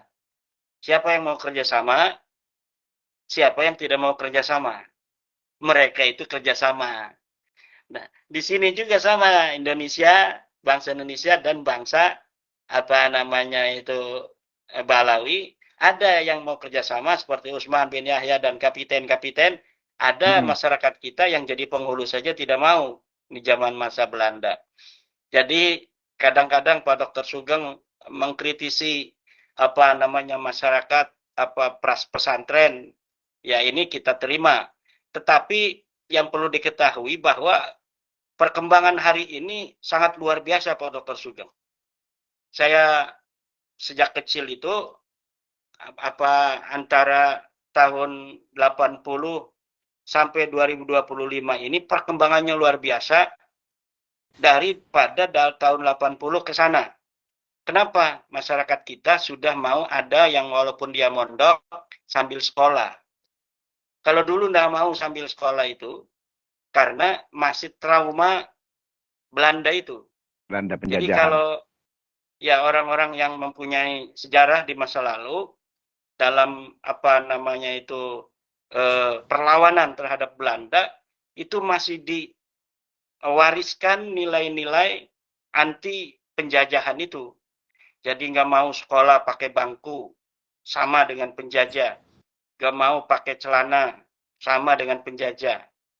Sekolah kuliah walaupun kuliahnya di UIN, itu kan bagi sebagian orang ada kuliah katanya agama juga. Nah, kalau menurut saya itu luar biasa. Kenapa? Di masyarakat kita yang memiliki apa sejarah perlawanan itu yang pakai bangku itu juga dianggap tidak ada pahalanya orang tua yang apa namanya mau menyekolahkan anaknya di madrasah yang ada bangku, apalagi sampai kuliah. Dulu ketika saya mau kuliah, saya mau apa pindah pesantrennya, Nek, kemana? Ke Serang, nanti sambil kuliah. Kamu katanya kuliahnya nggak mau saya biayain, tapi mondoknya saya biayain. Kenapa, Nek? Karena kalau kuliah itu pakai bangku nggak dapat pahala, katanya, karena itu sama dengan penjajah. Nah, yang semacam-semacam ini, karena saya ingin kuliah, ya saya tetap kuliah walaupun apa kayak penjajah, karena kita sudah rasional bahwa sekarang penjajahnya sudah tidak ada. Maka apa pergeseran kebudayaan, cara pandang kehidupan dan lain sebagainya ini ada, saya kira terus maju, insya Allah nanti tidak hanya ke universitas-universitas yang agama, walaupun apa namanya itu dianggap yang lain, ada yang kuliahnya agama juga. Nah ini adalah sedikit demi sedikit, tahap demi tahap, seperti masa lalu ketika kita tidak apa namanya mendikotomi pendidikan antara agama dan ilmu umum, seperti itulah nanti yang akan terjadi lagi di masa-masa yang akan datang. Ini jadi pergeseran-pergeseran ini akan mengarah ke situ. Sehingga nanti di pesantren itu orang yang ahli fakih dipersiapkan harus tetap ada ila yaumil qiyamah, tapi dari pesantren juga akan ada Ibnul Haisam itu, akan ada Al-Biruni, akan ada Al-Farabi, akan ada Al-Ghazali, akan ada Ar-Razi. Yang penting jangan seperti Abu Bakar Ar-Razi dulu lah. Itu bahaya kan. Tapi walaupun demikian, Abu Bakar Ar-Razi pun itu masih ada yang menganggapnya tidak kafir walaupun dia tidak percaya kepada apa diturunkannya Nabi, tetapi dia tidak mengatakan dirinya tidak keluar dari agama Islam. Ya ini saya kira step apa tahap demi tahap yang akan dilalui oleh umat Islam ini akan mengarah kepada titik yang mencerahkan, Pak Dokter. Jadi nanti ilmuwan DNA itu bisa jadi bukan keluar dari Universitas Gajah Mada, tetapi bisa jadi akan keluar dari Universitas Sultan Maulana Hasanuddin gitu. Walaupun sekarang ini kita harus apa namanya mengakui bahwa kiai-kiai kita masih banyak yang belum mau welcome terhadap cara berpikir yang sebenarnya itu bukan berpikir apa namanya itu sekular, tapi berpikir ilmiah yang masa lalu di Baghdad itu para ulama kita semua cara berpikir demikian. Seperti Pak Dr. Sugeng cara berpikirnya, seperti Kiai Nur Ihya dan lain sebagainya. Kiai Nur Ihya mengatakan sedikit apa hal-hal yang berbeda saja dari tafsir yang selama ini dikenal, itu langsung dicap sebagai orang liberal dan lain sebagainya. Nah, makanya waktu itu saya pernah di Pak Sugeng itu kita mengcounter daripada Kiai Nur Ihya itu agar apa? Oh, akan banyak pendapat bahwa Nabi Adam apakah punya ibu dan lain sebagainya. Itu kan cara berpikir, dan cara berpikir semacam itu bagaimanapun liarnya, ketika dia ada mustanad dari Al-Quran dan hadis harus kita hormati. Adapun berbeda dengan apa yang telah kita yakini itu hal lain lagi. Nah, ini yang akan terjadi dengan para anak-anak kita di masa depan. Jadi pondok pesantren hari ini masih sangat menjanjikan bagi siapa saja anak-anak kita yang ingin memahami agama sekaligus juga ingin memiliki bagaimana cara berpikir ilmiah. Karena para ulama kita dulu berpikir juga ilmiah. Berpikir taklid itu, coba lihat dalam kitab Ihya Ulumuddin, kitab tasawuf. Orang yang taklid itu disebut sebagai orang yang terkena setan. Jadi orang yang sekali ngomong, Imam Anu berkata, kenapa kamu berpendapat demikian? Karena Imam Anu berkata, itu disebut oleh Imam Ghazali sebagai orang yang kerasukan setan. Jadi taklid itu disamakan dengan setan. Ketika kita ingin berani berpikir yang sesuai dengan hati nurani kita dan metodologi kita dalam ilmiah menyimpulkan suatu hal, ketika ada taklid datang di hati dan pikiran kita, kemudian kita tidak berani untuk mengungkapkannya. Dan ini disebut oleh Imam Al-Ghazali sebagai syaitanut taklid, sebagai setan-setan taklid. Dan ini insya Allah hari demi hari akan hilang, Pak Dr. Sugeng. Jadi ketika ada kiai-kiai kita, nah kita maklumi saja, karena ini sedang dalam proses menuju ke pencerahan. Nahdlatul Ulum itu artinya kebangkitan ilmu. Dulu ada Nahdlatul Ulama, kebangkitan para ulama. Ini Pak Dr. Sugeng juga sering menyinggung Nahdlatul Ulama, kebangkitan para ulamanya saja katanya. Jadi masyarakatnya tidak. Nah, kalau ulamanya bangkit, Pak Dr. Sugeng, nanti masyarakat Nahdiyinnya juga bangkit. Ini di Banten ada Nahdlatul Ulum, kebangkitan ilmu agama, ilmu pengetahuan. Insya Allah nanti masyarakatnya juga akan bangkit, tidak hanya ulamanya saja.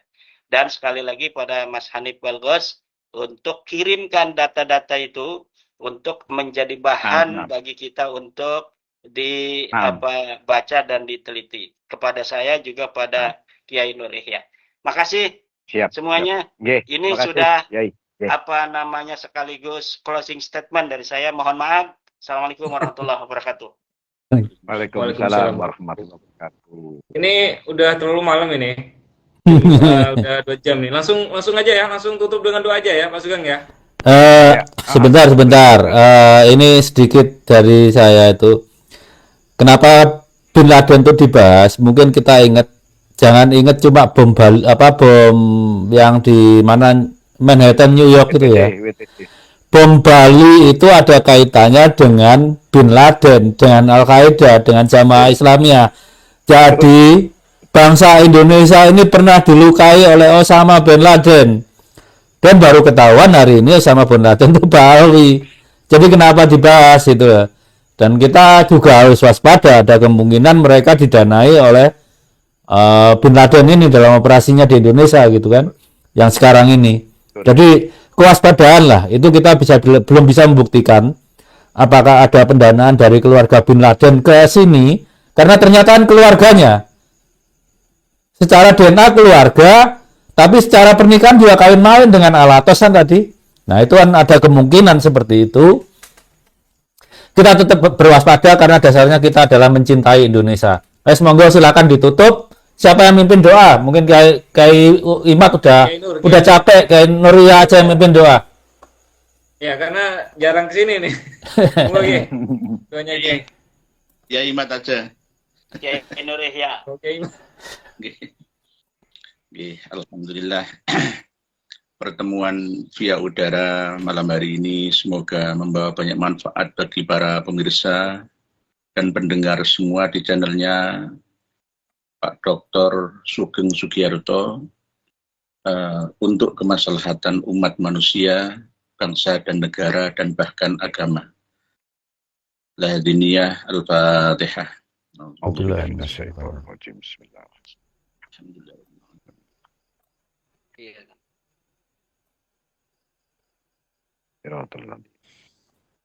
Amin.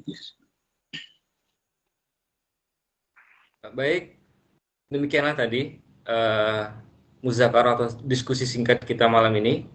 Mudah-mudahan apa yang kita diskusikan malam ini bisa bermanfaat bagi umat Islam pada khususnya dan bagi seluruh bangsa Indonesia pada umumnya. Dan tak lupa kami semua yang di sini memohon ampun kepada Allah ketika ada kesalahan dari ucapan dan perbuatan. Akhirul kalam, wallahul muwaffiq wa ila aqwamit thoriq. Assalamualaikum warahmatullahi wabarakatuh. Waalaikumsalam warahmatullahi wabarakatuh.